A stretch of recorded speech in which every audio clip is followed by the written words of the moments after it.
Activation of RTK by dimerization. Dimerization হওয়ার মাধ্যমে কিভাবে রিসেপ্টর টাইরোসিন কাইনেজ অ্যাক্টিভেট হয় সেটা আমরা দেখব। তো প্রথমে এই যে এটা হচ্ছে এক্সট্রা সেলুলার স্পেস, এটা হচ্ছে যে সাইটোসল। তো এখানে রিসেপ্টর টাইরোসিন কাইনেজের দুইটা মনোমার আলাদা অবস্থায় থাকবে এবং ইনঅ্যাক্টিভ অবস্থায় থাকবে। তারপর লিগ্যান্ড যখন এসে এখানে বাইন্ড করবে, তখন তারা হচ্ছে কাছাকাছি আসবে এবং অ্যাক্টিভেট হবে। অ্যাক্টিভেট হলে এদের প্রথম কাজটাই হচ্ছে ট্রান্স অটোফসফোরাইলেশনের মাধ্যমে কাইনেজ ডোমেনকে অ্যাক্টিভেট করা।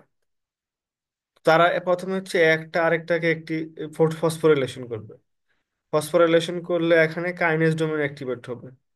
অ্যাক্টিভেট হওয়ার পরে এখানে যে trans autophosphorylation generate binding site for signaling protein, সেখানে আরো বেশ কিছু জায়গায় ফসফোরাইলেশন হবে, যেমন এখানে হচ্ছে তিনটা জায়গাতে আরো নতুন করে ফসফোরাইলেশন হলো।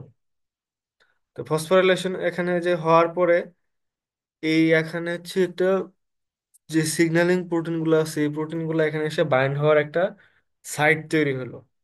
পরে সিগন্যালিং প্রোটিনগুলো প্রয়োজন অনুযায়ী বিভিন্ন জায়গা থেকে এসে বাইন্ড করলো, যেমন 1 2 3 দিয়ে এখানে বোঝানো হয়েছে, তারা সেখানে বাইন্ড করছে। তারপরে এই সিগন্যালিং প্রোটিনগুলোকে সিগন্যালটাকে রিলে করে ডাউন স্ট্রিমে নিয়ে যাবে এবং এই সিগন্যালিং পাথওয়েটাকে অ্যাক্টিভ রাখবে।